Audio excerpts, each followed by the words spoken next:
எங்கள் அம்மாவோட ஸ்டைலில் மணக்க மீன் குழம்பு மண் சட்டியில் ரெடி பண்ணியிருந்தேன். வாங்க எப்படி பண்ணுறதுன்னு பார்க்கலாம். மதியம் லஞ்சுக்கு நண்டும் கொஞ்சமாக மீனும் எடுத்துகிட்டு வந்திருந்தாங்க. நண்டு வந்து ஃப்ரை பண்ணிவிட்டு மீனை வந்து குழம்பு வச்சாச்சு. மீன் குழம்பு மண் சட்டியில் ரெடி பண்ணால் அதுவே ஒரு தனி டேஸ்ட்டு தான். மண் சட்டியில் 4 ஸ்பூன் அளவுக்கு நல்லெண்ணெய் சேர்த்துக்க, அது கூட கொஞ்சமாக சோம்பு வெந்தயம் நல்லா பொரிஞ்சதுக்கப்புறமா 15 சின்ன வெங்காயம், ஒரே ஒரு பச்சை மிளகாய் கீரி எடுத்திருக்கேன். கொஞ்சமாக கருவேப்பிலை சேர்த்துட்டு நல்லா வதக்கிக்கலாம். நல்லா வதங்கினதுக்கப்புறமா ஒரே ஒரு பெரிய சைஸ் தக்காளி சேர்த்துக்கலாம்.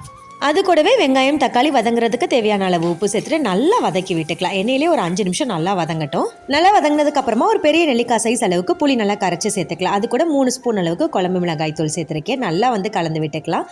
குழம்பு நல்லா கொதிக்கணும், அதனால இன்னும் கொஞ்சமாக தண்ணி சேர்த்துட்டு கொஞ்சமாக மஞ்சள் தூள் சேர்த்துட்டு நல்லா வந்து ஒரு 10 நிமிஷத்துக்கு கொதிக்க விட்டுறலாம். குழம்புக்கு தேவையான அளவுக்கு உப்பு சேர்த்துட்டு நல்லா 10லேருந்து 15 நிமிஷம் வரைக்கும் நல்லா வந்து கொதிக்க விட்டுறலாம். அதுக்கப்புறமா பார்த்திங்கன்னா எண்ணெய் பிரிஞ்சு வந்து சூப்பராக குழம்பு ரெடி ஆயிடுச்சு. இப்போ வந்து மீன் வந்து சேர்த்துக்கலாம். மீன் சேர்த்ததுக்கப்புறமா அதிகமாக குழம்பு கொதிக்க விடக்கூடாது. சூப்பரான மீன் குழம்பு ரெடி.